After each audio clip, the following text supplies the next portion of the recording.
shame to complain, but we gotta have a lot more love. It's a shame to complain, but we gotta have a lot more love. It's a shame to complain, but we gotta have a lot more love. It's a shame to complain, but we gotta have a lot more love. It's a shame to complain, but we gotta have a lot more love. It's a shame to complain, but we gotta have a lot more love. It's a shame to complain, but we gotta have a lot more love. It's a shame to complain, but we gotta have a lot more love.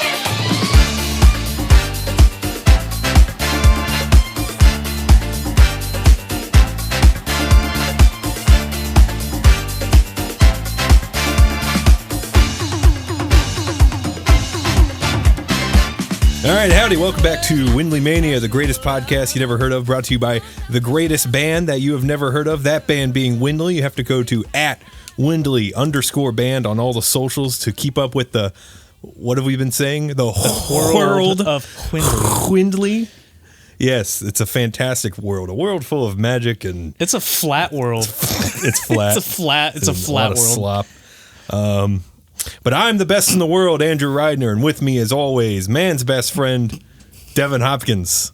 Devin, how you doing, pal? I'm. You got the Juice, it's a Juice Force family here today. It's a fruit force. We're fruiting it up in here. We're on the front lines. Me and our guest that you will introduce. I've been getting the Gatorades from the Scotchman. Yeah, I'm a dedicated Scotchman patron. Did you get them nice and hot? How they are today? Well, no. The thing is, like the back coolers. Yeah. This is a gas station. If you don't know what a Scotchman is, it's a gas station. You haven't been to a Scotchman. Have you ever left your house? Yeah. But all the coolers are broken, but the front coolers, they're working, and all they got is like Gatorade and Diet Mountain Dew and stuff like that, and like Monsters. I'm not a big Monster guy. I'm getting to the point now where energy drinks have a very negative effect on me. Oh. Like I was used to all the shitting and the upset stomach, but like fucking I'm getting like really bad shakes now. Oh, that's not good. I know it's not good. So I'm trying not to have any more energy drinks. Although I kind of like it. Kind of like the shakes. The shakes just kind of. I know it can't be good for you. Shakes aren't healthy. But we're not alone here in the storage unit today, and oh boy, we're doing what? Hey, hello. Yo. We all in it? We're not alone in the storage unit this evening. We have there's a lot of titles for this gentleman. He's the chief engineer at. Don't give me that face. There's a lot of titles. He has a very wide range of abilities and knowledge. He's the lead engineer at Arcadia Studios. He's also opened that venue of his. Well, it's not a venue; it's a studio. But he opened it as a venue, and it's been really helpful for the Myrtle Beach music scene. There's been a lot of fun shows there. He's played in bands for a long time. I don't actually know like the bands, but that's why you're here to find out about it. I got to find out a lot about you because all I really know is this past year. Really has been introduced to you, but that is Darryl Cherry. Hello, or DC as DC. Yeah, most people call me DC. Yeah, DC. I try not to let everybody know my government name. Oh, so no, it's okay. I don't care. Is Darryl Cherry not? You could literally find it out in 2 seconds. Oh, okay. What it is? Yeah. What my government name? What's your government? Darryl Cherry. Okay. Yeah. No, I thought that's not a moniker. Else. That's my real actually name. Ooh, my name is Redacted. You're good. Redacted. Your engineer eyes are looking at the waveform over here. Yeah, I see when it's getting a little too hot. Yeah, you'll be fine. Okay, good. Yeah. We'll take care of you. I'm a loud guy. Well, we've had people like get like this really close and just scream and all sorts of nasty things that I've had to take care of. I'm from New Jersey, so we're just automatically loud. Yeah, we're just automatically loud, and we're automatically Italian too. Oh, that's not true. I lived around a lot of Italian people, so I've got a lot of mannerisms. You've picked up a lot of Italian mannerisms, and forget about it. Yeah. My mom also lived in Italy for a while too, about 7 years. So you can claim it. Yeah, I'll claim it a little bit. Yeah, I'd say you can claim it. So let me redo your intro. The Italian chief engineer of Arcadia Studios. Arcadia Studios. So there's a lot to get into because, like, I want to learn about you, man. Because fire away. you've been around for a while, and again, I've only really been only introduced to you like since the beginning of this year. Well, it's nice because I'm reintroducing this whole last year has been a really great reintroducing me back into the scene that's building now. I moved here about 12 or 13 years ago from New Jersey, and it was like a come to Jesus moment where I was just like, screw it. Yeah. I hate my life. My in-laws live here, and my job was super stressful. I used to work in finance, and it was stressful as hell. I was literally on like a highway, trying to get to work in traffic, and I just said, "Can I sit here?" Yeah. Fuck it. And I called my boss and said, I'm putting in my 2 weeks, and that's it. And we moved down here. So, it was just music has always been a part of my life, since childbirth. Yeah. I come from a family of musicians and artists, so to speak. That's air quotes. We're not being seen.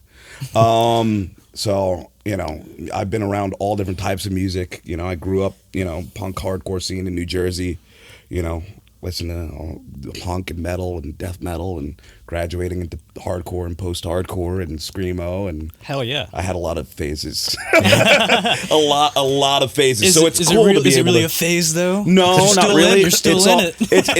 It's they're all like teaching experience for me. So I'm able to immerse myself in a lot of different environments, which is really nice for this scene in this area, because there's a whole bunch of lot of different little budding things happening. And when I first got here, there were a few metal bands, and it was supposedly, I was told by a lot of guys that were here since a long time ago, that the scene kind of slowly kind of died off, and now it's kind of building its way into glory again.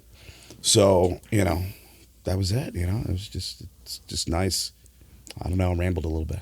That's good. That's why we're here. I'm rambly. Yeah, people, the listeners like to get lost in the rambles. Oh, good. Good. Yeah. Well, so, from New Jersey. Okay, so were you playing in like bands, or what was your? So my like timeline as far as music goes is I told you I grew up in music. My father was a minister of music, playing. He was like a prodigy at piano.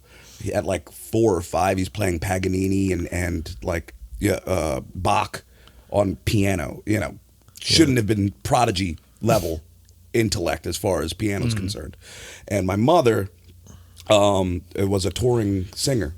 So music. My stepfather was a guitar player. He played guitar. Just music is everywhere in my house. So it was hard for me not to pick it up. So I think about 14 or 15, I started playing in punk bands, here and there that were in the area from where I'm from. Citrus, Deagle. I did my first tour at 16. 15, yeah. They basically told me like, hey, our drummer can't leave the state because his mom will get mad. Can you learn the songs? And I'm like, I can play a drum kit. I mean, I've never like played a song with anybody. Yeah. So I didn't pay attention in class all day and had a set of earbuds in and listened to their record like 6,000 times and left that night. Jeez. And did a week tour that week, and came back, and that was all through the punk days. And then I started forming my own punk bands and trying to play.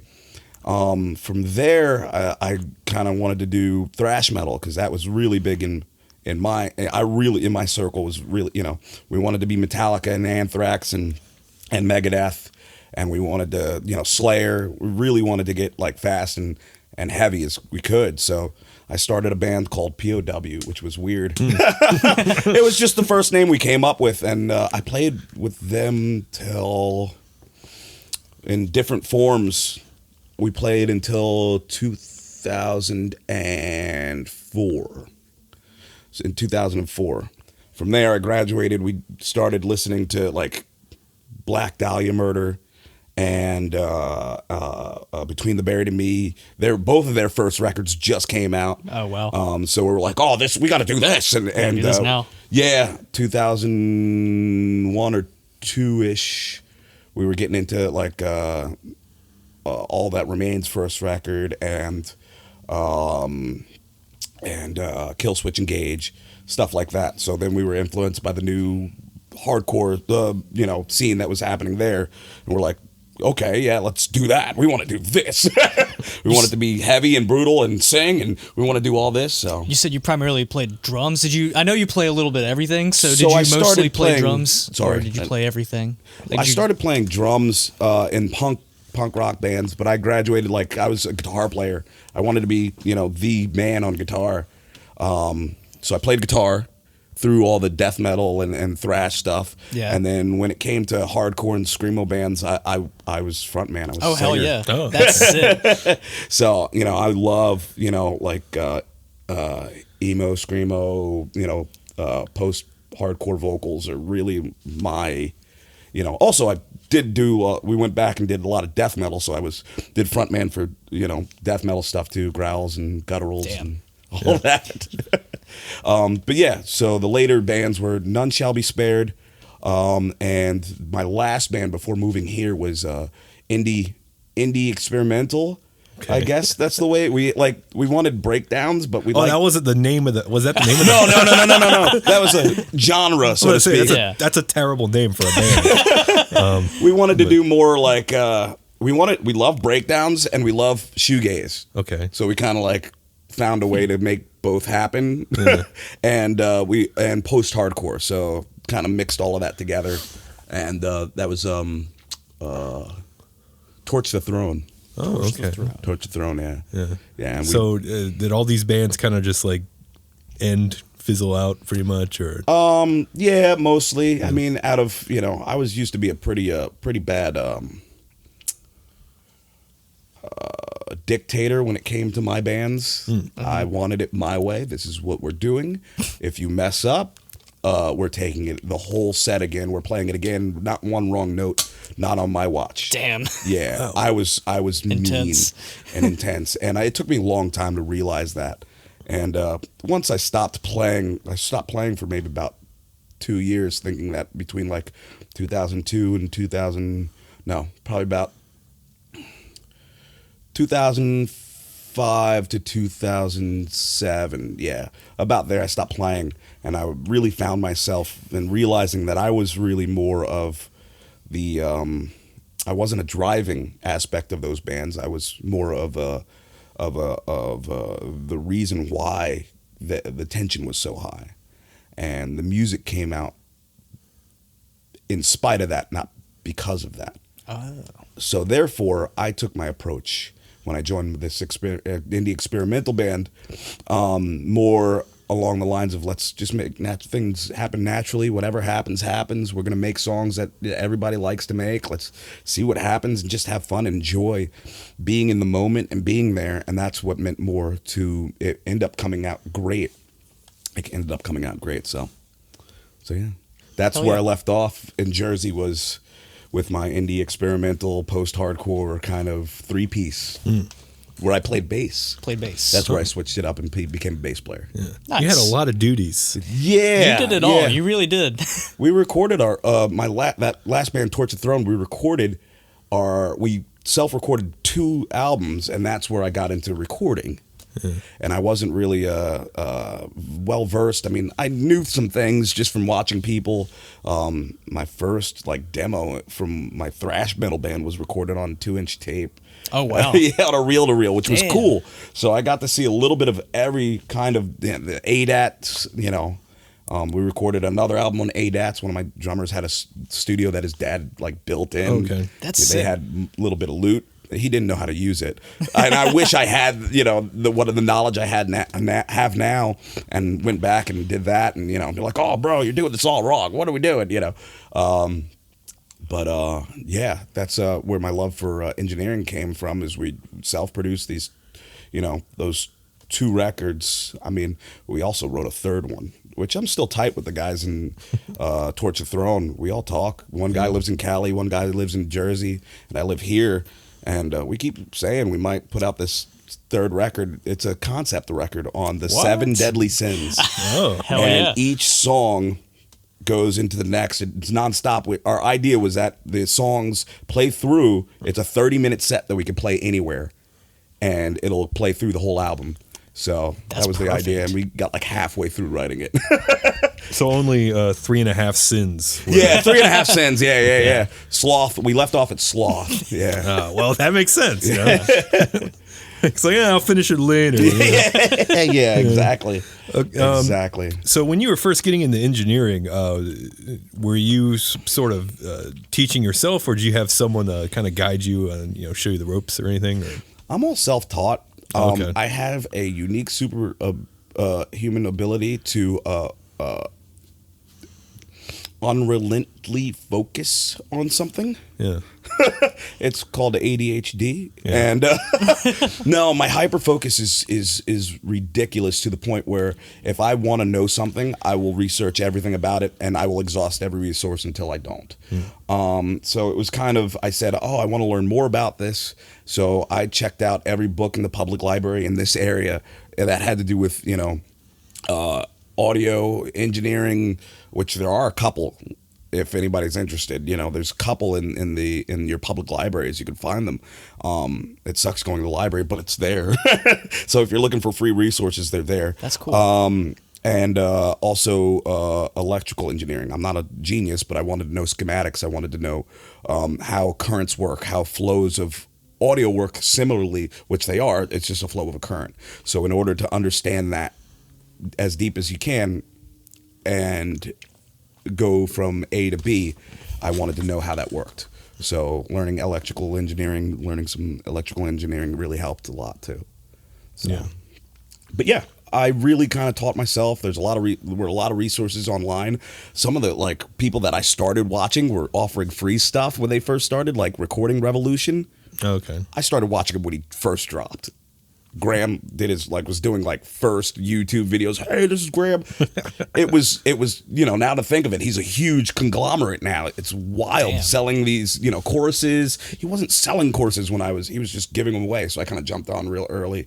Also, Rick Beato and Beato? Beato, yeah. Yeah. I know Rick Beato. Yeah, Beato. Yeah, Beato. Beato, yeah, whatever his name is. I watched a lot of his stuff early on. This is going on 10 plus years ago, when I was just trying to get all the information I could. And now they're, Yeah. big in that field. Spectre Sounds. Oh yeah, that guy. That's the guy that the told me to yelling- get the Lone Pines. Oh, really? Yes, that was him. That was the guy we were watching. I started watching him early Yeah. too. That guy's funny. yeah, I'm he's not hilarious. even a huge recording gearhead, but he's just very He's entertaining. hilarious, Yeah. and he's really knowledgeable because he's tried stuff. Yeah. And that's the big thing about audio recording and engineering. And you look at the guys from the 60s and earlier, it was just I'm gonna stick this here and see what happens. Exactly. They I'm didn't gonna know what the put this fuck. here, and they weren't concerned about values or numbers, and they knew a little bit, Yeah. but they weren't really. They were just doing things and seeing results, Right. and seeing what the results were. It's experimentation. And that's what scientificness is. It's being scientific is. It's trying something and experimenting and finding your results and making sure those results are repeatable. Well, it's also, you're engineering. So Yeah. there's that. It's as a well. science. Yeah. It's a science. Yeah. So, all right. So you were stuck in traffic and you said, "Fuck this! I'm going to Myrtle Beach." So, why'd you pick Myrtle Beach? Did you already have family or This will be a little bit of a sad story. If it's okay. That's fine. So, my wife has two sisters. She's the third sister. That's what I was about to say. So yeah, she has two sisters. She's the oldest, and her parents, after their middle child graduated high school, they moved here. It was cheaper. It was better. My father-in-law is on disability and stuff like that. It goes a lot better, longer here than up north. So what happened was they lived here for about 4 or 5 years, stuff like that. And the middle sister got into a car accident on 17 and 544. It was sometime in 2010 or sometime 2011, sometime around then, 12. And not only did I say fuck it for my job, it was more like, my wife needs to be with her family. Sure. Yeah. We need somebody around. My family, although they were musicians, none of them were dependable. Yeah. So, it was, minus my sister and stuff. So, but my parents, weren't really available emotionally.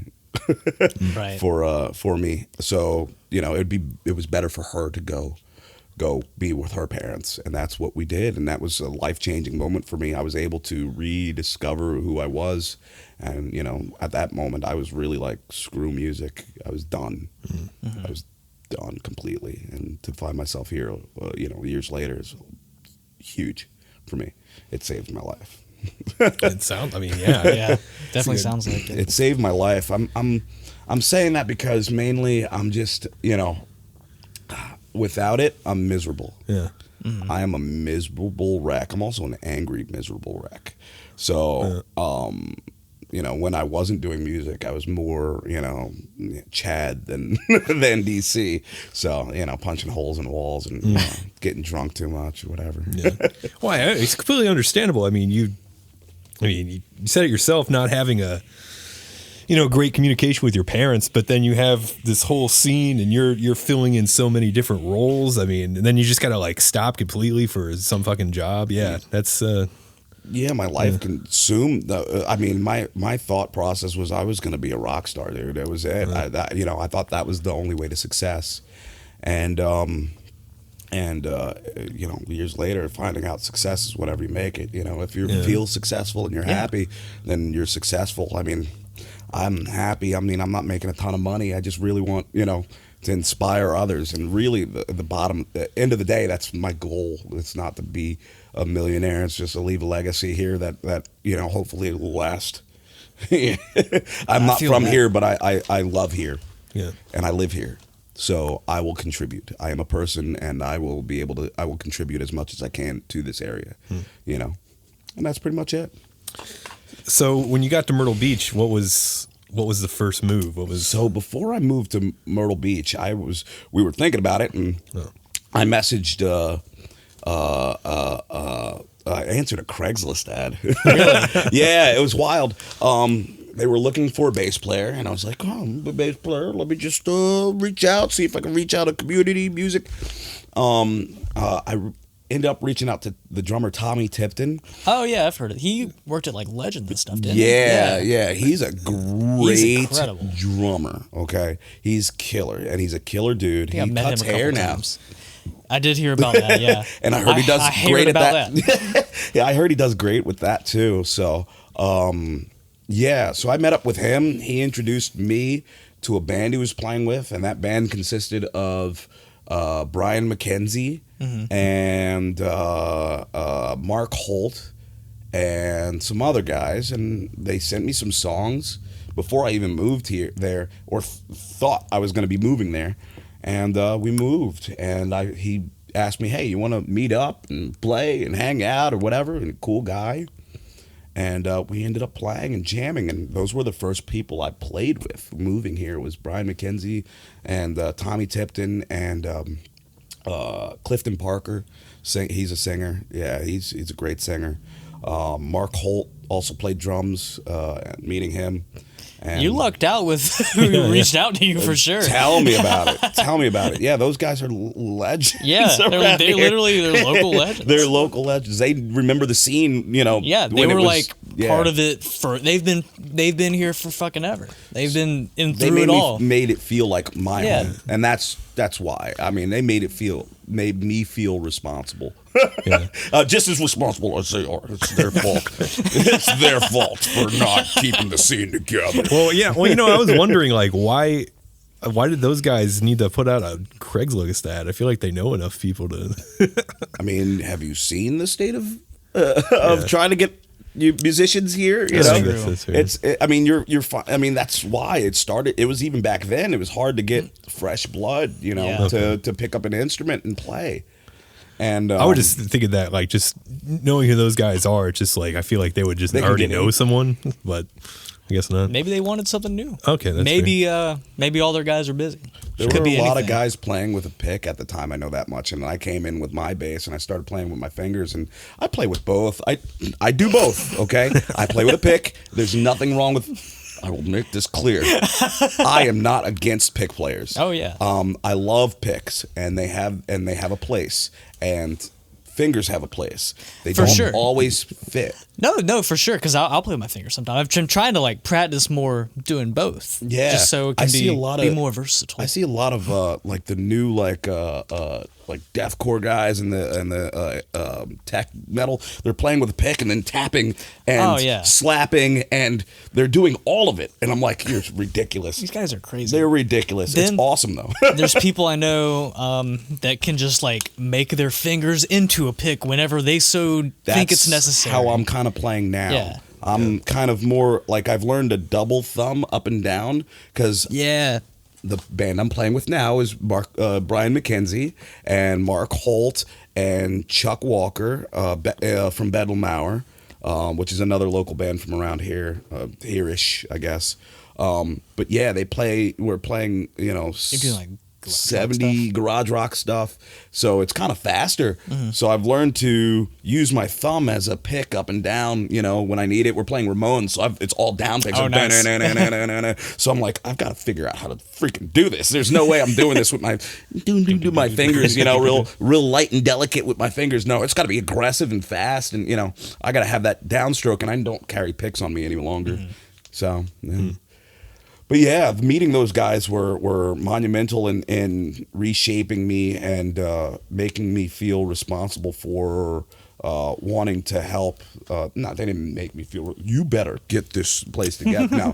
No, I feel like you know, they were holding the weight, you know, so I felt like I had to keep holding that weight with them and not for them, if that makes sense. So I want to help, you know, if I'm you know, in that lane, and they're, you know, as you know, as they say, good as them, you know, which I don't feel that way, but you know, I might as well, you know, be able to help the way I can, you know, any way I can. So, but yeah, they were killer players. They helped me grow. Brian McKenzie is really awesome, and he's now become my mentor as far as recording, and he's right across the street from me, you know, his studio. Oh, he is still over there, isn't he? He is still over there, and he's killing it. And he's got a great set of ears, and he knows what he's talking about. He's got the experience, and he's got the, you know, the knowledge. So if I got, you know, a question, he knows how to answer it most of the time.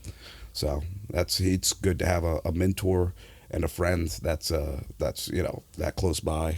Yeah, especially For me. like moving to a completely new place and just having that there for you. Mm-hmm. That makes it so much, you know, feels like more Yeah. welcome, It a made it- better welcome than just coming here and not knowing anybody and like just being like, where the fuck do I start? Yeah, well, I kind of happen to. I mean, also, I like to throw myself into scenarios, and if I see music, I'm gonna open up my, you know, I'm gonna kind of find, hey, who's Hey, playing? what's going Yeah, on? what's going on? Hey, I'm gonna get my eyeballs and ears into whatever they're doing. You're doing. It doesn't matter what type of music. So that's where I started with recording here. We kind of died down on playing. I played with Brian McKenzie and Clifton Parker and Mark Holt and Todd B. Tipton in October Chorus.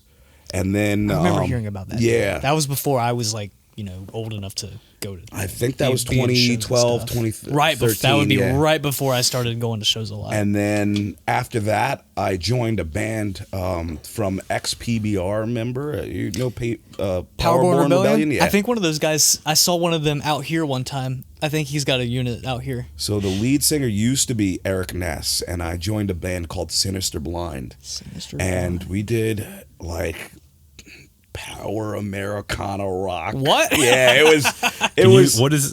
I don't know. It was like Bruce Springsteen on steroids. I guess that's the best way I could explain it. Like, Okay. That sounds heavier badass. Bruce Springsteen. There's More no like there's a Bru- video. hey, there's more- two videos out. More like We were- Bruce Springsteen. Yeah, Bruce Spruce. Springsteen. Bruce Springsteen. Spruce Yeah. Spruce.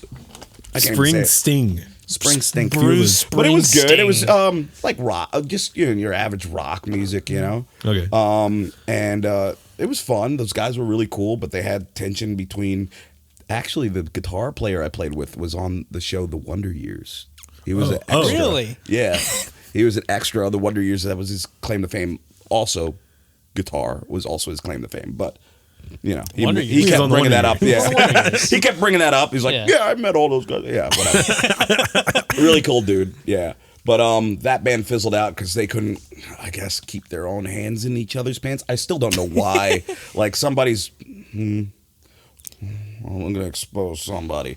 Yeah, somebody was messing with somebody, and that wasn't supposed to happen. Yeah. Yeah, Yeah, I don't know. yeah. I was like, I'm like 10 years younger than these guys, so I'm like, not my drama. Yeah. I'm getting out of here. It's like, how y'all still have drama? Like, Yeah, like what? That's weird. We That's- also drank a lot, dude. We drank a lot. I don't think I've ever drank as much in a band with those guys. We drank, dude. Like got lit all the time. Did a lot of Wonder Years stories come out when you was drinking? If I could have done it differently. Yeah. If I could have done it differently, I would have been That the dude's a star. hacker. Let's not piss him off, okay? No, yeah, that's what he does. He does backwards hacking for companies What? to make sure their like firewalls are safe. And, Oh, yeah. that's cool. That's yeah, really like, cool. All right, Devin, I'm think- stop talking shit. Oh, he's gonna And not he's just gonna regular. like, he search does his national, like NASA level stuff. Oh, like, wow. yeah, high companies pay him like triple screen. You know, I'm in. I was just about to say I'm in. Kind of stuff, you know. So no, he's a great guy. Yeah, all those guys were really cool. I really enjoyed playing with them. But yeah, that was the last band I played with. I think here officially, and then I went to recording, and that was kind of an experience where I was just. I was recording at home mainly just for myself for shits and giggles, and I really wasn't looking to record anybody, but one of my the sister that passed away, her boyfriend introduced me some younger guys in the area, which is cool. So we got to go out. We ate at the Old Remedies when it was 25 cents a wing. It was banging. Let me tell you, I ate 100 wings at that place once. And I'm not joking. They will tell you.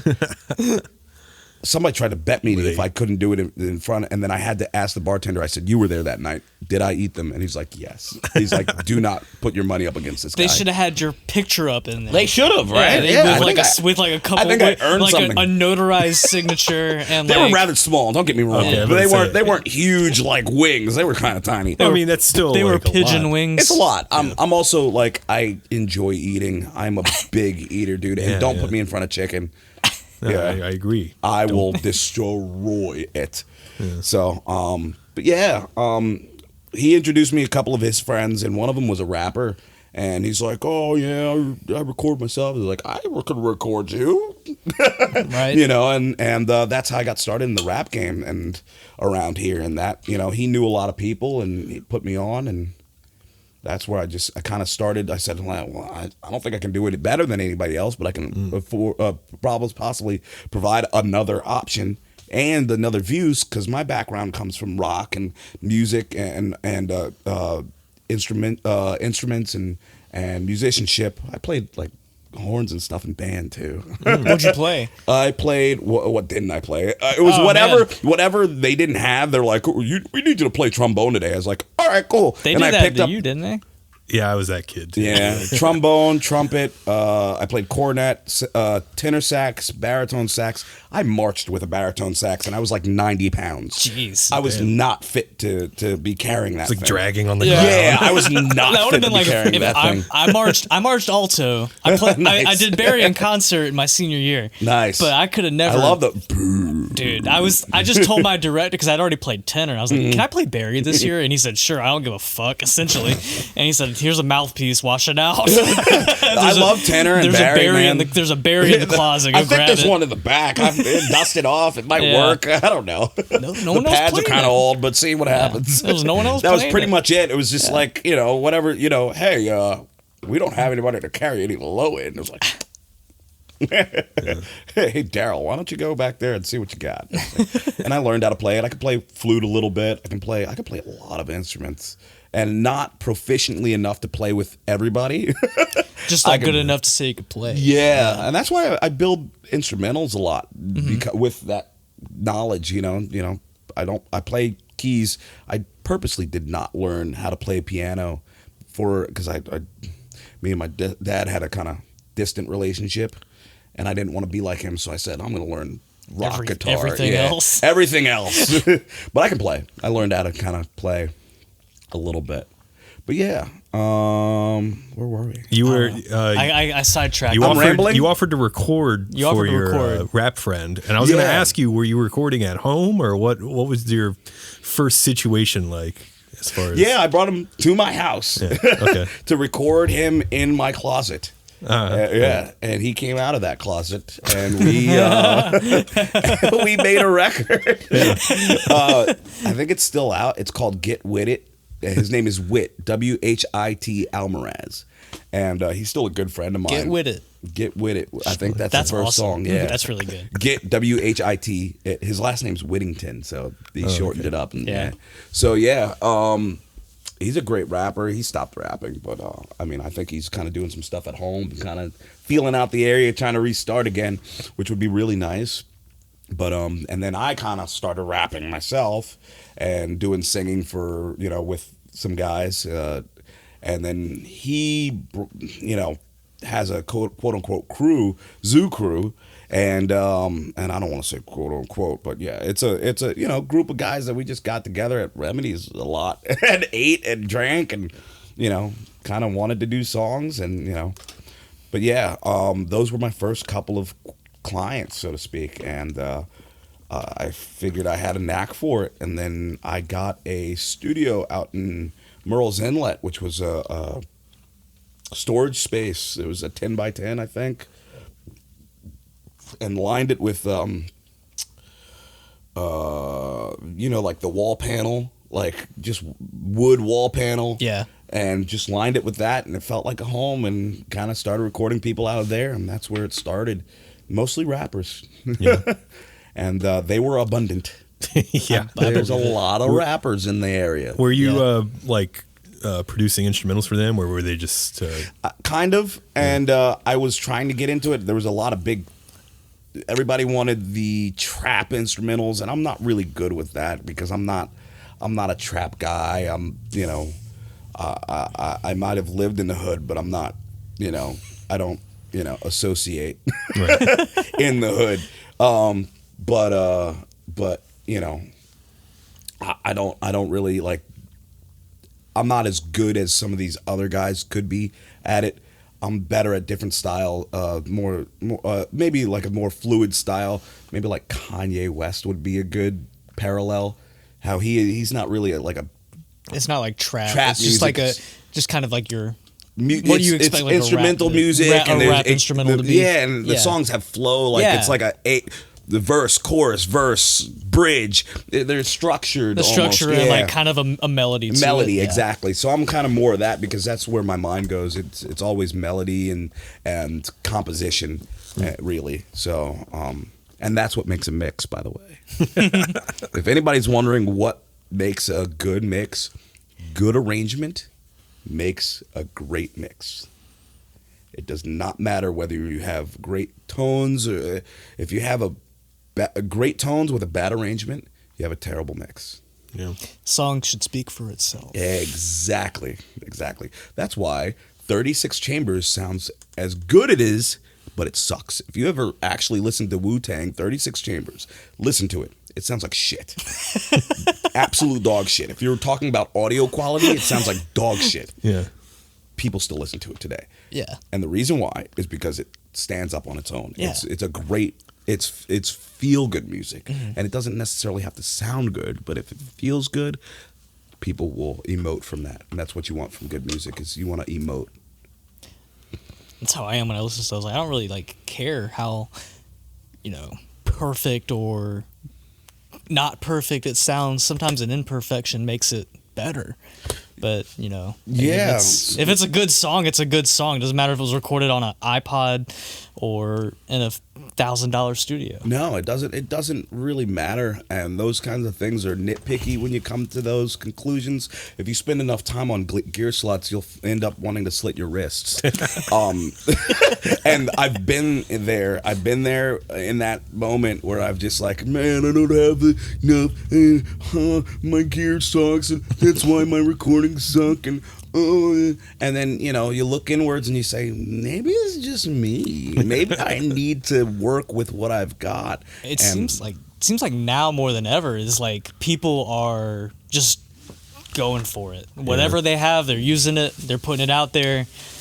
Even if they don't even have a band, they're going to record the stuff and they're going to play it with their laptop. They're doing everything. Like it's that seems people have escaped. You don't need to go to a studio. You don't need to do that. You can do it all yourself. Do what you can, and there's nothing wrong with that. Make it sound the best as you can and just put it out there. Someone's going to like it. I think for Daryl's sake, you should still go to a studio. But if that's what you're looking, you said you don't need to go. If that's what you're looking for, yeah. They're there, and we're here. Those kind of resources are here, and having those kind of resources are important. However, if you're a starting band, record. That's it. what I'm saying. Get it recorded. That's what I'm saying. Put You're just starting it out and do something, and that's more important than getting it polished. Yeah, and that's the main thing. You got to hear that you suck. Sure. And if you see my Instagram handle, The Truth Hurts. Is that okay? Yeah. HZ, it hurts. The truth hurts because when you hear it back, you're gonna, hate it. But you gotta own it. You gotta own it. And good crack. Yeah. There's been a lot of gross noises on this show. Don't worry. I'm about to fart in a minute. You can. Hey, I'll swing this mic around. Yeah, I farted in a microphone, and I won't tell you which one it was. Zesty. Please leave that in.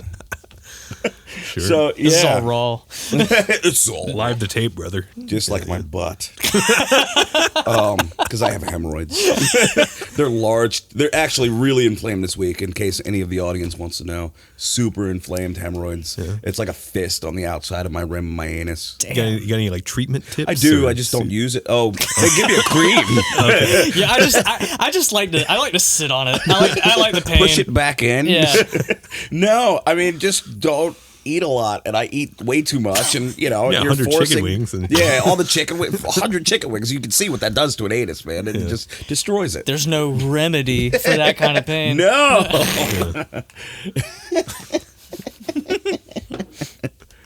Oh goodness. So, man, what the fuck were we talking? A little bit. We're talking about his everything. asshole. We were getting like a little Yeah, we wound it up to philosophical. my hemorrhoids, and now the world knows about my hemorrhoids. I don't care.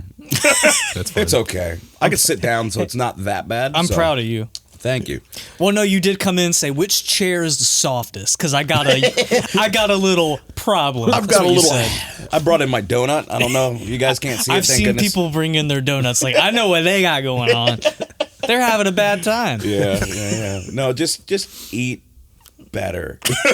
That's my recommendation. Is eat better and eat green stuff more often. Chicken wings won't do it. What if the chicken wings are green? Yeah. Oh. What if you got that Shrek ketchup that you can put?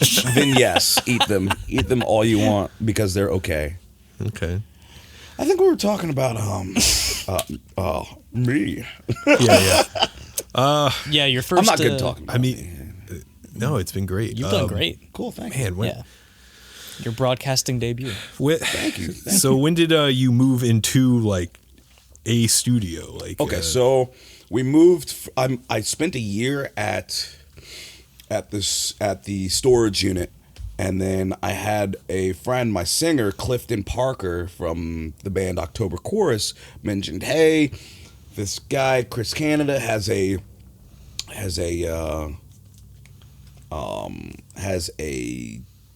studio, and he's looking for people to help use it, and fill the space. He was just using it for rehearsal at the time, and just kind of recording his band, which I don't remember the name of the band, but they were reggae, stuff like that. And I was like, yeah, let's check it out. Let me check it out, see what's out. I would love to get out of this. And that was on Shetland Lane, Jam City. Mm-hmm. Oh, yeah, I remember that. So Jam City was the move, the official move, from just me, DC Productions, and then Jam City was, the next step up. And Jam City treated me right. We were doing great. It was lovely. It was awesome.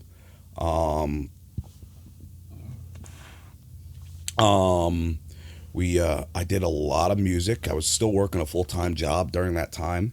So, but I said, if I want to get as good as I can, I need to take on as much as I can. So I had super low prices and open availability. And I don't want to put claim to fame on this, but I was the first with the rappers. I was the first one to, I shouldn't even say this. Go for it. I think Hot mic. I was the first one in this area. I do believe, I don't want to 100% this, but I think I was the first one in the area to come up with booking online. Oh. They can pick their own slot. Yeah, they can own slots. And I see a lot of the guys now in my lane with the rap guys kind of do that, and which is great because that's what I wanted. I want to inspire the area. I don't necessarily want to inhibit. So if I come up with a great idea, fucking steal it. Please use it. Use it, because that means more you heard people, it here first. More people will want to do it. Do music. That's the idea, is to get people inspired to do more music. And that's what the birth of Jam City was just like, let's reinvigorate the scene with something. Let's get people, whether it be rap or rock or whatever, just let's put more music in the hands of other people. And or if you have a creative bone in your body, just put something together, or try to. And we'll try to do the best that we can to make it sound as good as possible. And that was the whole thing. It was just like, come here, be you, do you. And it worked. And I was working 40 hours on top of my 40, 50 hours at my full-time job. And then 3 or 4 years went by, and I'm like, I think I can quit my job. That's good. And then somebody stabbed me in the back and made me quit my job. Yeah. I was a manager at Ross Dress for Less. Oh, okay. For like 5 years. Yeah, it was really good until it wasn't. Cheers to retail management. Yeah, retail management. Cheers. I've been Salute. there. Yeah. Sucks. It sucks. And then, I was like, I did, Jam City as my solo job for a little while, and I did a ton of rappers. We did some rock groups. I did like country band. I did a 30-piece orchestra of kids. It was awesome. Yeah, it was really awesome. I got to do quite a bit of like arrangement of stuff. I did Rick Chaos's Visions of Brutality. Oh yeah. Whitey Clown. Whitey Clown. Yes, that's what he goes by. Don't know who Whitey Clown is. Anyway, he's a bass player. Yeah. And him and Jason Stankoven and Meredith, who owns the food Nosh truck. Pit? Oh, Nosh Pit. Yeah. So they had a band, and it was called Day Wrecker. I think it's named after a weed strain. I think I remember seeing that name. I remember that. They were like one of the first metal bands I recorded out here. And they did a song called Cannibal Jesus. Cannibal Jesus. I don't know what it was about, but it sounds wild. But we did that one. And that was like one of the first like death metal records I did out here. It was cool. Nice. Yeah, it was fun. It was fun. And then, I got all that under my belt. And then I got scared. I was like, oh my God, this is going to pay all my bills. I mean, it did, but, barely. And then I went and started working part-time. I worked at Hot Topic for like 4 years. I think I remember seeing you there one time. I think I came up and gave you flyers once. Probably. I guarantee you did. Yeah. No, I remember you did. Yeah, it was for a house show. And I was like, how am I going to flyer for a house show? Was like, I wasn't allowed to put them out. Yeah. So I kind of like kept it. Yeah. And I just never, I wanted to put it out, to be honest with you. I've got another friend, she works there now, and she said, yeah, we're not allowed to do that. So I was like, she did. I don't think she worked there when you did. She like just started. But she's like, yeah, we're not allowed to put them out. So I just go in there and put them on like under shirts. Yeah, definitely. Yeah. That's the way to do it. Yeah. Honestly, it was rough over there, man. I worked Christmas Eve by myself. I will say this to everybody. Everybody called out. I worked Christmas Eve at the mall by myself. Jesus Christ. No breaks. All those parents No buying, bathroom. Nothing. buying Blink shirts for For their like kids. 6 hours, dude. It was literally like I stood behind the register and I panicked the entire time. It was fucking awful and I quit. Like maybe like a couple months after. Merry Christmas, I quit. Yeah. Peace, I would have dude. quit that I've only, back. been to the, Yeah. I've only been to the mall maybe once for Black Friday. Yeah. I was bringing my mother lunch. I love Hot Topic. She worked at Hot Topic. Yeah, my mom worked at Hot Topic. Yeah. I loved it. And mainly I kept working there because I didn't need to after a while. It was just like, my safety net. I love working there because of the environment, the music, and, I love anime. I'm a big anime head. Yeah. So I get to talk about anime all day. It's like, I know it's, weird, but whatever, talking to teenagers about what animes you guys are watching. Cool. I love watching them too. You ever watch the ones with the boobies? All right, now we got The Daryl's ecchi top ones? 10 anime boobies or whatever. Yes. So Inuyasha. No. Top 10 of all time. Prison School. If you're really into Prison School's the one you want to watch. Is Put it? your cock out, yeah. Good lord. Yeah. Straight up. There's a lot worse than that one. Yeah. Like tentacle porn and hentai. That's I'm into that too. That's Hold our on. that's our other podcast. Oh, sorry. We'll have to have you on that one. We'll edit this one out. Yeah, I'm getting exposed to it. Yeah. So yeah, I did that, and then the guy I started Jam City with, we kind of had a little falling out, and I was prepared to make a move anyway. So I ended up with an offer on this building that I couldn't pass up. I wasn't really prepared financially to move into another building, but we did it, and we wanted a new name for it and start a fresh name, and how do we bring the scene together, and what word really encompasses everything we want to do. And I've met some guys that are part of the team now that you've met. I met Patrick, who does the lights for the shows and stuff like that. He goes by P Daddy Fat Sax. P Daddy Fat Sax. You got to say it low and sexy. P Daddy Fat Sax. Sex. There you go. Yeah. Sex. Fat Sax. But yeah, he. It's a good name. I met him, and he's my brother, man. He's helped me through this whole process, and he's helped me, big time making this whole thing work. Big ups to him, and that transition from Jam City to Arcadia was actually the Arcadia name was his idea. Really? When I looked it up, we wanted to be first named, so A is Very smart.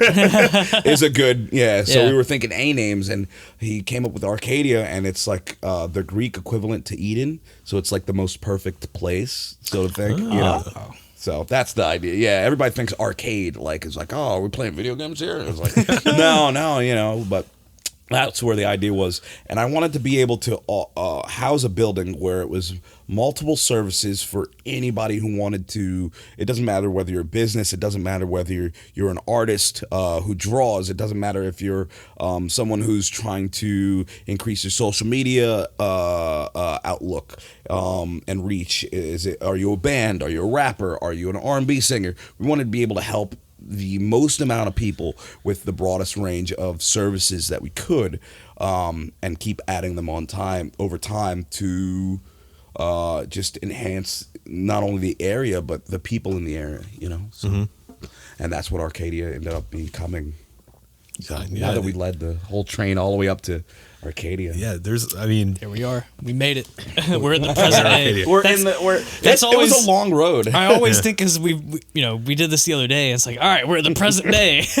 We're here. We made it. I love that's if listeners can't tell, that's like my favorite format is to go through the whole thing, get to where we are now. It's a story, and then we can dig into what's Now been going on. Did you get the back story that you were looking for of me? Yeah. Did it kind of clear up a lot of questions? Because I barely had to ask anything. You made it really easy for you just us. transitioned. Yeah, I I've was just like, been all right, like, that's damn. exactly what I was going to get. I'm just gonna sit back and sip. And some of the other details about your personality, I feel like kind of like gives clues on, like when you mentioned your sort of dictatorship with other bands, but now you've kind of turned that into a more positive producer role, because I know that's how one way you like to interact with the people you work with is giving them very insightful directions. So yeah, definitely it's come around, and I've come around, and I've realized I idolize engineers and producers that are more free flowing as opposed to rigid. Joey Sturgis is great, but not my thing. I'm more of a Rick Rubin than a Joey Sturgis. I've heard you talk about Rick Rubin before. I love Rick Rubin, and I love his. When we recorded with Hymns O Blasphemy, Hymns O Blasphemy, Hymns O Blasphemy, anime, and I love his theories on how people work, because people connect with music. People do not connect with lines and grids. That means nothing. Playability, being able to play, that means nothing to him. He doesn't play. He doesn't know how to turn the knobs on the board. He doesn't know anything except how to connect with people in such a way that they get the job done. Yeah. That's management. And I've always, quote unquote, I think I've been a good manager to most people when I was managing in retail. So, it's a good transition. I think that's also part of the big quality of running and being a producer in that aspect, is how do you manage the people? You may not get the results you want until you manage the people in the way that they need to be managed. Everybody's a little different. People are a little different. So the music will be better for it if you can manage the people in the way they need to be managed, so this way they can produce the best results. What are sort of what things you kind of like tell bands when like you I'll in a speak session. first. Yeah, come on, yeah. Like, what if you? Yeah, he came in and he said, "You suck," and then he said, "I'm gonna record everything on my own." Or like what? Re-record all of your parts. Yeah. What are some of the points you always find yourself always going back to when like giving direction to a band? Energy and dynamics. So those are like the biggest things for me. You can't recreate that in Pro Tools. There's just no way. You can't recreate energy and dynamics. When I was recording you, Devin, you guys were really like, it was like that first hit had to be massive, especially on the record. It just had to be, it had to bring down all the thunder and lightning of Thor. That intro to that EP is like less than a minute. Yeah. But I don't know how many times you said, you got to do it again. Because you said it had to hit a certain way. It had to hit me in my... We finally got it. And you're like, that's it just good. has to like, once it... It's got to like, hit, when you watch a band live and you open up, because that's what...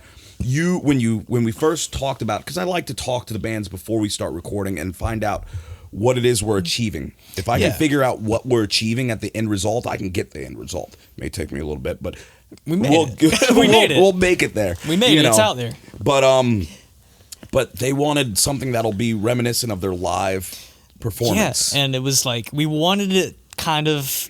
We didn't want it super duper polished. We wanted it kind of rough around the edges. We wanted it to sound like us, and like we worked that whole fucking night. Yeah, we pulled a all nighter. Yeah, it was like 8 to like maybe 2. It wasn't that late. It was the Nasero one was. Oh like yeah, 6. that's right. Yeah, other Chad band. So yeah. We went from like 8 to like 2 or 3. Yeah, we would have gone. It might have been 4. We would have gone longer had we done vocals that night too. Yeah, so.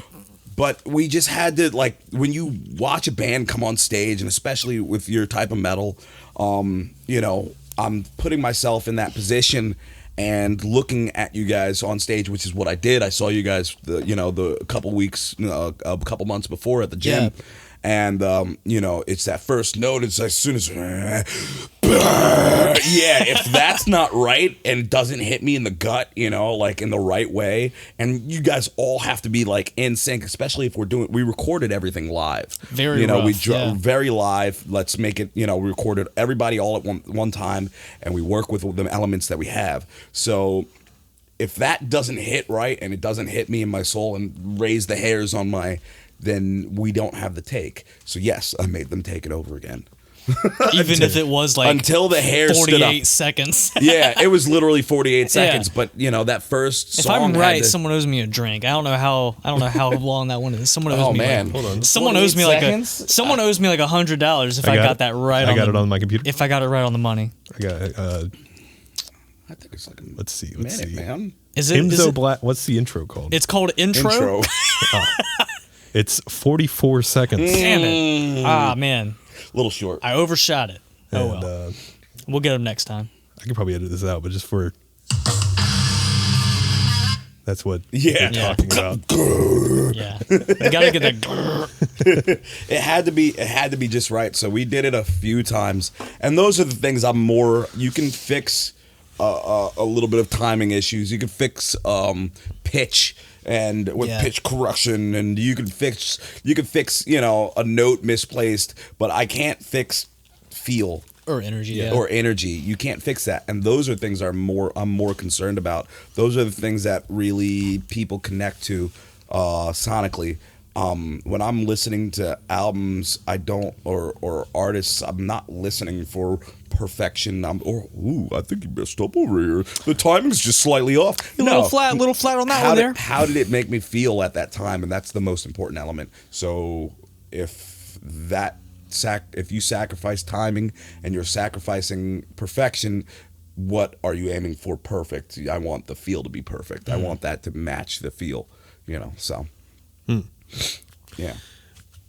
Can you talk about Bubba Graham? He's a man I'm fascinated with. Bubba Graham's a awesome artist. Yeah. He's very unique. Yeah. And he came to me sometime in March and literally just said, I want to do music. And I'm like, oh, well, what kind of experience do you have? And, have you done this before? The retail manager came out in you? Yeah. I got to, interview. The interview process is very important when you're doing producing and engineering. It really is important because it helps you get to the end goal. What is the desired outcome? I can't give you what it is unless I know what it is. He just came and... he was like, I want to do music and I got these songs in my head and I need them out of my head. And I'm like, we could do that. Yeah, I can make that work. We can make that work. So, Bubba Graham's a unique individual. Yeah. And he needs to not let up on what he's doing.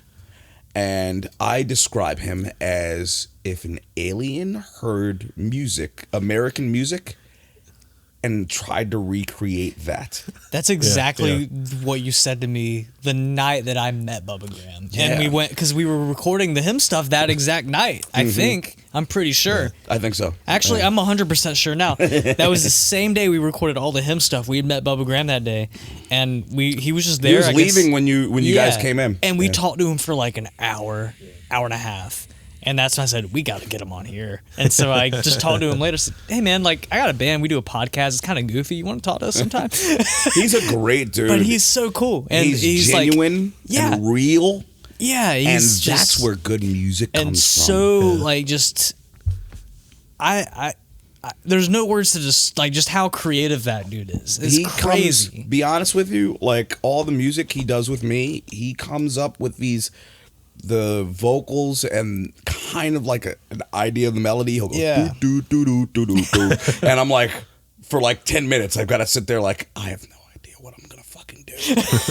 And then and then I have to relate it to something I've heard, and the process. Can I go over the process? Absolutely. That's kind of what I was trying to get at with the So Bubba Graham. with Bubba Graham, the process is because we build his tracks mostly from the ground up. Sometimes he buys beats online, which did is tell us that, yeah, which is cool.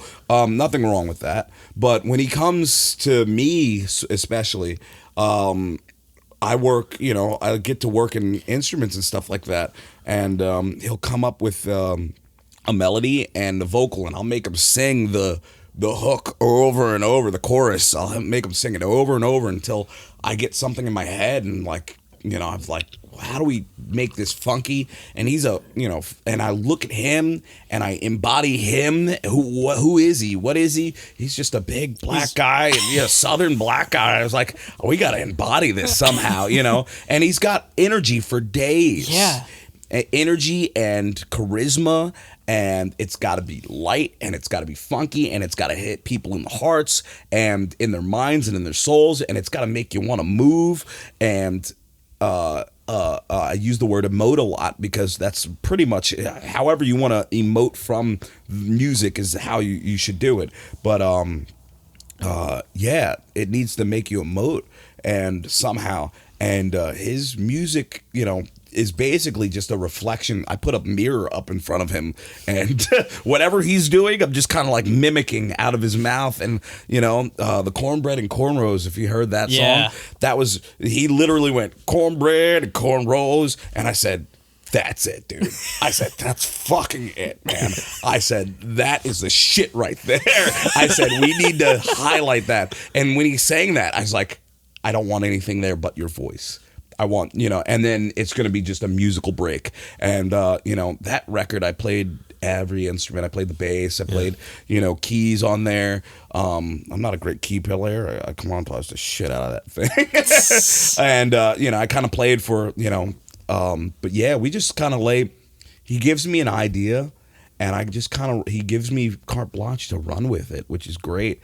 It's a good feeling because I'm not, when I don't make beats for a lot of beat producers will I'll make 1,000 types of beats and I'll do all this and then I'll try to sell these guys to somebody. Most of the artists that want beats from me, they come directly to me and say, hey, let's sit together and make something. And that's more of my style. Good. Yeah. I like to create with you as opposed to without you. Create for you. Yeah, for you. Yeah, I don't create for you. I create with you. And that's a little bit more of my style.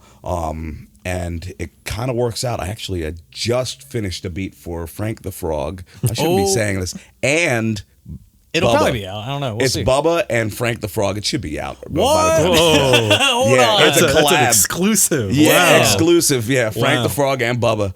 Oh man, dude, I'm I don't know so if stoked. I want to be able to. I'm going to talk about this. And Talk about we'll it. Figure it out. I don't know when this episode's coming out, but maybe this song will be out. So, because I want to talk about this process. It was really cool because they came. Usually, Bubba comes with an idea at least, and I'll just bounce off of his idea and say, hey, you like this? What do you think of this? And I'll play something that's cool.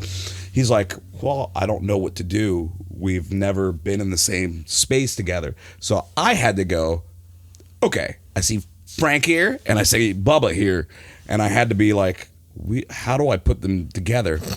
So Two completely different yeah. entities. And in my head, I said frog legs. It's like Amazing. a Southern delicacy, Yeah. And I was like, that's all of Bubba and Frank at the same time. That's So fucking we awesome. made like a dueling banjos-esque kind of funky groove song where it kind of, I kind of Holy play shit. nothing but acoustic guitar and and it's got the groove how Bubba likes and Frank can kind of go off on that too. He's a very versatile rapper. Don't get me wrong. Yeah. He's great with a lot, and me and him get along really well because we come a lot of the same backgrounds and stuff like that. But musically, and he's super. Frank is super creative. Yeah. Let me tell he's you. he's like literally like when we talked to him, he was like, yeah, I did all the pop punk stuff, and now I like transitioned into the rap stuff. Just like it's an interesting like dueling thing. He's so creative, and when he came and he changed from Giant Fetus to Frank the Yeah. Frog.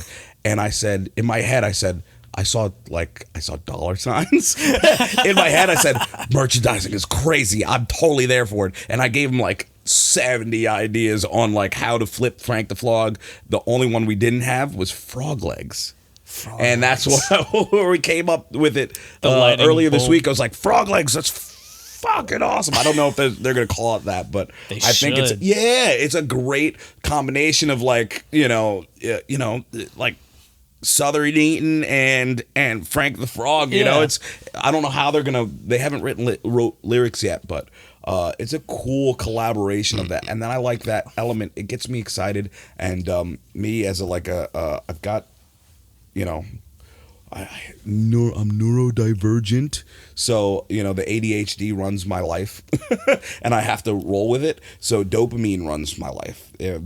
I need those dopamine highs in order for me to keep moving forward. So that's why I like working in the moment. That's why I like the immediacy of being put on the spot. I do great instantly, and when they came up with this idea, it was just like, oh, this is great, and my dopamine rushed. It was like, yes, we need to do this song, and I started playing, and it was great. Yeah. So yeah, kind of threw that like Louisiana blues harmonica in there. Yeah. I was like, oh, that would be great vibe for them. So yeah, get Bubba's permission to put that on there. Little sneak peek. Yeah, I'm definitely gonna. I'll ask. Yeah, Bubba and Frank's permission to put that on there. Okay, can we talk about this? I'm Get pretty people sure. hyped. Yeah. They'll be all right. And maybe they'll do it together. Man, in November 18th. I will not be there. I'm so mad. I'm really Wait, you're mad not now. gonna- you're Oh not gonna be yeah, at that they're show. Oh, yeah. I guarantee you they will. God, someone record I that. can almost guarantee you they will perform that. I'm canceling the tour that I'm on.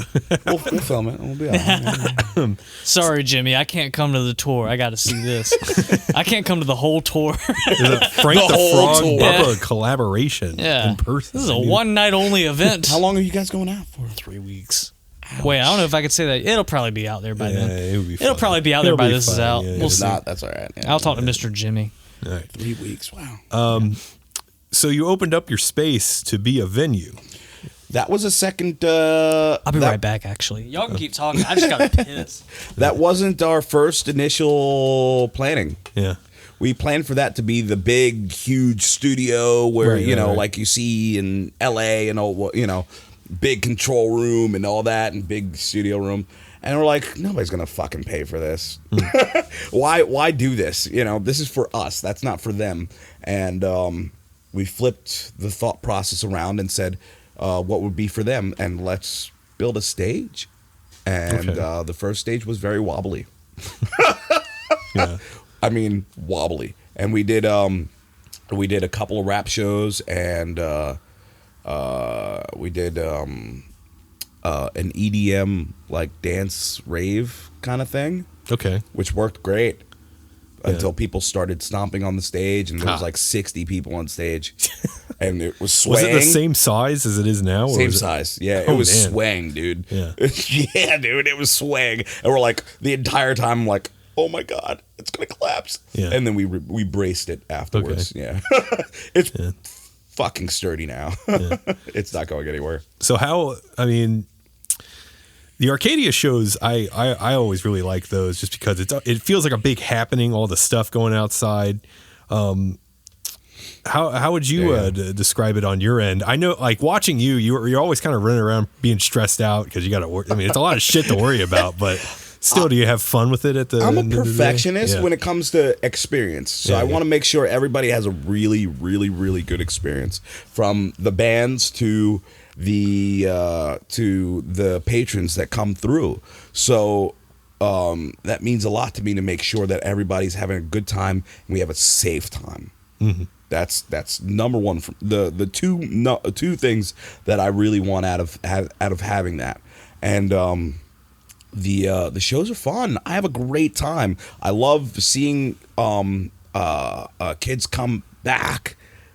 Seeing return. That's so awesome to be able to see a returning group of kids or people just coming in and starting to recognize them and hey, what's going on, how you doing, good to see you again, stuff like that.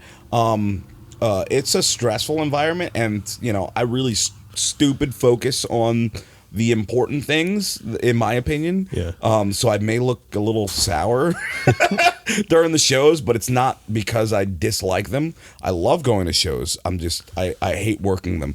Oh yeah. But I love putting them on. So this is the first year we've done with instrumental bands, which we've dived into, and something big for us was we wanted to make sure it sounded good. Pat, the videographer for Arcadia Studios, he and I worked tirelessly to fine tune that system. Actually, the last show we had to swap out a blown speaker in less than 40 minutes, and I happened to have an extra speaker for our mains. I didn't realize that we had a blown speaker. I was like, something sounds weird, man. And I was like kind of testing the gear, and I'm like, something sounds weird on this left side, and I put all the audio on the right side. I was like, there's nothing coming out. This is not gonna do. So sound is utmost for me. I hate doing live sound. So in case anybody wants to ask, I am not a live sound engineer. I hate doing it. I will do it, however. Yeah. And I enjoy doing it in my space with my tools. Yeah. And my things. So not at the gym for this blasphemy release show. Okay. Just because you guys asked me to do that, I'm going to be building my own to-go box of stuff. For live rig? Yes. Yeah. I will be building my own. 'Cause that wasn't your stuff, was it? No. Else's. Although the stuff worked great. Yeah. It worked really That good. room's not easy, though. No, so. it's not. And I think I could build something that'll work for any kind of scenario. I would like to have my own thing. And at Arcadia, I like having, my iPad and moving around and walking around, being able to hear what's going on at different points, keeping my eyes open. And mainly I moved to an iPad because at Arcadia, I'm also working my own security. So I'm kind of working, I got security at the door. I got hidden security in the room, which, I don't know if many people notice, but, some guys are just kind of chilling inside Didn't know that. the live room and just kind of, there. Didn't know that either. Well, in case... I wasn't doing anything nefarious. But, No. If in case there's an emergency, he's there to lead us out the building. It is kind of a weird, if people who haven't been to Arcadia, it is an interesting structure to where if something, were to go wrong, it's sort of like, it's definitely a smart idea to have someone who knows what to do. There's 4 extra exits out the building. Okay, yeah. In case we needed it. And you don't know that they're there. Didn't know but that. the problem is you don't know that they're there. Yeah. And that's what he's there for. Yeah. Yeah. As far as I know, it's just that door, there's a narrow hallway, and then the room, and the only way in the room is through the one door. There's also a door on I shouldn't be giving the layout, but it's online. You can literally go to our website and find it. But through the photography room, there's an exit door out there. There is. And then there's an extra door through the office. Oh, okay. In case we need it. So whoever's working the front door will unlock that front door, and we can get out through the 3 doors. But there's also a secondary door through the right next to the bathroom. If you've seen it, that door that nobody uses. Oh, I thought it was just a closet. Yeah, no, that's an extra door out. Okay. If we need to beam out of there, that's how you get out of there. So if we need to funnel more people out, just that way. So we've kind of at least we tried to think of everything we could to try and keep people safe, and that again, that's number one priority with everything going around. And we were doing a lot of rap shows, so that had to be tight. Security had to be really tight for that. And even the rock stuff and instrumental stuff, we want to make sure that you guys feel safe. We don't want you to have to worry about somebody. We want you to worry about just playing and enjoying the music. So the only way to do that is to make sure everybody's cool at the door. And that's why we do it. Not a lot of places will do it, but that's why we do it. And most of my guys are military trained, ex-military. So if you see them with vests or with anything, it's mainly to protect themselves. Also, they have basic EMS training. Okay. Oh, wow. Yeah, yeah. So if there's an emergency, we've got some basic. That's really good, especially like in the DIY shows community to have that much security and protection there. It's important to me. Yeah. Like I want to make sure that everybody has a good time, and if somebody gets bashed in the face a little too hard or something, which I'm not for the crowd killing, but Hey, man, you have to That's tell not us. that's not my shtick. Okay, It's not my shtick either. That's not my shtick. Yeah. I'm not for crowd killing, and I don't think it. I got it, but we've got all different types of people in this building, and we really it's a tight, close building. Yeah. And it looks really cool, even with Yeah. 60, 50 people, it looks really great on stage, right? It really does. Yeah. it fills up like it's It fills 100 up really good. to 200 It's- people room, but and it makes for good photos and opportunities. So that's kind of what we were. Especially with that stage, in, too. In our minds, that's what we were thinking. We're like, let's, we may not be able to offer a place that's, really big as far as, venue wise, yet. Oh. Ooh. However, I've got lots of things coming up, by the way. Ooh, we got. I don't know if I can talk about that yet. We'll I have shouldn't be another. We'll have another episode. Yeah, I can't expose, but We'll have you I've come got back.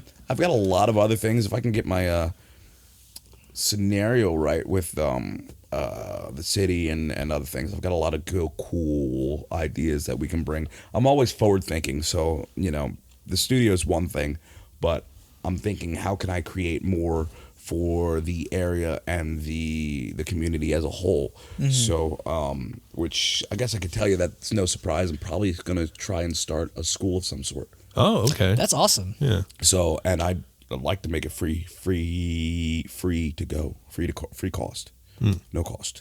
So, because That is so we got a cool. lot That of is awesome. underprivileged youth that are special, and they deserve to be treated as such. They have skills in art and stuff that are considered useless by a quote unquote useless by most standards. Music is important. If we didn't have music, we would have nothing to listen to in the grocery store. We would have nothing to listen to in the backgrounds of our movies. We would Nothing to have get us to nothing. work. It is super important for us to harbor art. If we didn't have artists making art, we would never have anyone drawing on the cereal boxes to make us want to buy them. We would never have art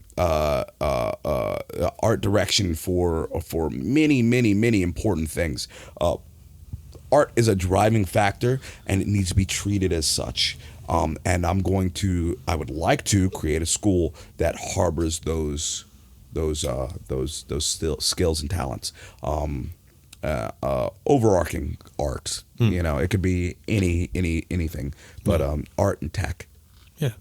And you guys have like the resources for that too, so that'd be awesome. Yeah, it would be cool. I mean, we might start it off as a day camp kind of thing and see Sure. what kids would like it. I mean, we've been working closely with the city of Myrtle Beach on a couple of other things. Actually, they involved us in a like a Shark Tank business kind of thing, where they're coming up with a business idea and they propose it to by the time this comes out, it'll already be done. But they propose a business idea, and we kind of like tell them what the pitfalls are and how not that I'm a huge business guy, but I'm local to the area, and I guess I'm a part of the community, so I feel responsible to help them out. Sure. Yeah. But yeah, That's things awesome. like That's things really like that cool. are super important to me. I could care. I mean, the money helps me keep the place going, but I could care less. Keep my bills paid and keep the lights on. I'm not looking for a handout. I'm looking more for trying to increase value of myself and others. Yeah. So, I guess like towards we're getting towards the wrapping up point. Yeah. We've had a lot of different people on Windley Mania, and a lot of them worked with you, and they always, even with the mention of your name, people are like, "Oh yeah, DC's the fucking man, dude." So like, how does it? I mean, besides obviously it feels good, right? But like, how does it feel to like have sort of this like community, kind of like all these guys looking up to you for? I feel unworthy. Oh, okay. But I will say you are worthy. thank you. I don't think I'll pick up the hammer. You know, Thor's hammer would not yet, at least. But no, I love the fact that everybody thinks that, and I want to do more. And again, my mission is always to add value. Yeah. So as long as I stay on that missive, I mean, I'm good. You know, if I'm adding value, I don't want to take away from the area. I just want to continue to add value to the area. And I'm here as a resource for anybody who needs it, for whatever means. If you got questions, I'm here. You know, if I can help you by any means, I will. You know, of course, we have the studio services, but you know, even just, hey, what do I do with this? How do I, you know, I could bridge the gap to so many communities. I realized, you know, and even with, you know, even you guys meeting Bubba, you know, that's cool to me. You know, That's so cool. a mixed genre show is cool to me. You know, I came from a world where I like hip hop and I like rock and metal, so why separate the two? You know, It's music. Yeah, it's music. It's fucking I mean, music. you know, there's no need. Everyone this. can vibe. Yeah, everybody can enjoy. You know, and you know, during the 2000s, it was really like it was about to go that way. Rage Against the Machine and Cypress Hill were performing together, and it was kind of ramping up in that way, and then it went far left. But I like that kind of vibe, and I like that element of, you know, hey, we can all get together and we can all enjoy, and unity and all that, you know, sweet bullshit. Absolutely. Sweet. So, I don't know if I answered your question.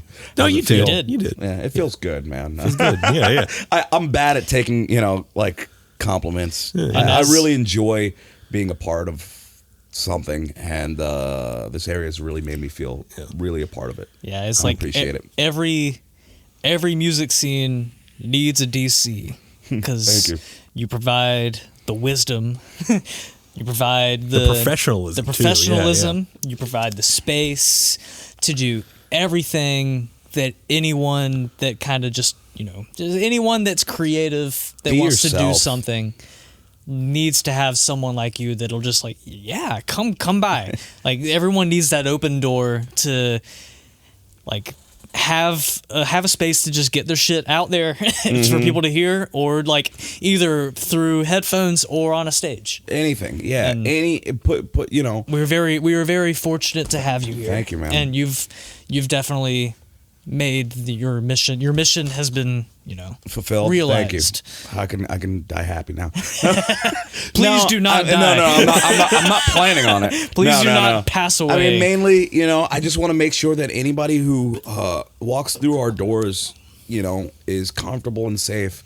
No matter who you are, where you're from, or where you come from, I don't care. I don't give a fuck. You know, who you are, or what you believe in, or what you look like. Just come through these doors happy and heartfelt. And you know, I'm gonna go ahead and give you guys something about me real quick before we go off. I lead everything I do with love. Everything I do, I lead my first foot in love, and then we can go from there. Okay. I love what I do. I love what you do. I love who you are. I love where you come from, and we can figure out the rest of the details from there. Right on. I love that. Yeah, I love it. I love all that. Yeah. So, Darryl, someone wants to reach out to you for your services or one of your associates' services. How do they do that? Check us out first at Arcadia Studios MB. That's M as in Myrtle, B as in Beach. Oh, yeah. Very convenient. Yes, that was by design. Or you can hit us up on social media, Instagram, that's THE Arcadia Studios MB. We also have a Facebook, but check us out. Hit us up there. If you call the number or hit the Instagram, you're going to get me directly. There are no barriers or anything. You're going to get me. I've heard you answer those calls. Yeah, I get them all day. And you were like, "This is." You said Arcadia Studios, and you're like, "Nah, we're booked." Yeah. If you're trying to get in that day, we're 90% probably booked. booked. Yeah, we are booked quite a bit, which we're blessed for, and I am blessed for, man, and continuous. But you know, go pick up an instrument, start writing lyrics, and don't Don't settle. Just make it happen. Sure. Yeah. I feel again very inspired after just hearing you talk a little bit more about what you do and the Thanks, road man. you took to get there. Like I feel real good. Thank you, ma'am. So, Thank you, ma'am. It's been awesome talking to you. I didn't know this was where I was going to be up, but I'm happy for it, you know? Yeah. I'm very glad. Very blessed to be here, man. Hashtag blessed. Thank you. Hashtag blessed. Yeah, I can't say it enough. Yeah. Yeah. Yeah, absolutely, man. Yeah. Thanks for your time. And Thank you for having me. I appreciate it. Yeah. I'm gonna do some of my bullshit now. Yeah, so absolutely. do you know about Myrtle Beach shows?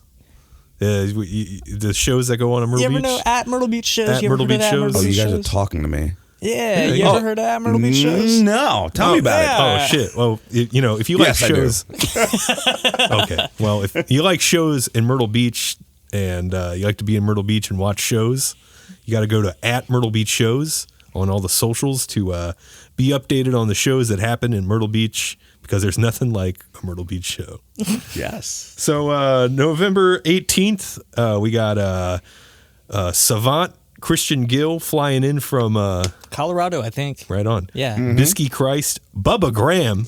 I'm also, I record Bisky Christ as well. Oh, okay, Really? cool. Since he was 16. Yeah. Damn. Costin mentioned knowing him for a long time Yeah. too. So Bubba Great Graham and Frank the Frog, November 18th at a Fresh Brewed Coffee House. Door 7:30 at $10 at that door. November 19th at the Next Level Fitness Gym.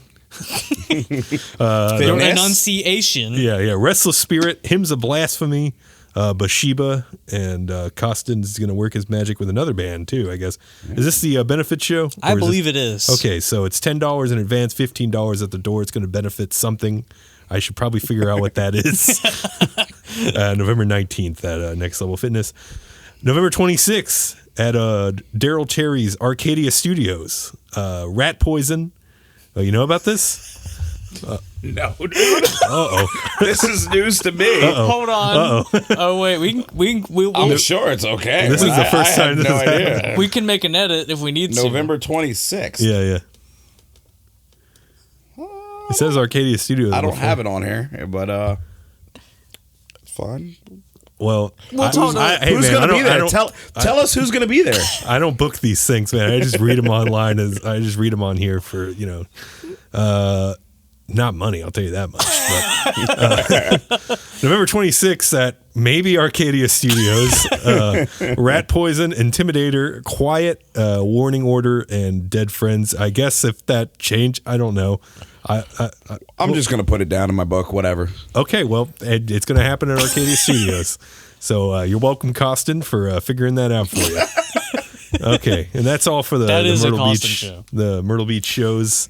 Sounds There like might be December. Keep your eye open because I think we're doing another one in December. Just go follow that page, and also You got to tell me about the December one. I keep forgetting what. I'm waiting for it to be announced officially. But there is a show happening December 16th Oh, okay. at Fresh Brewed Coffee House.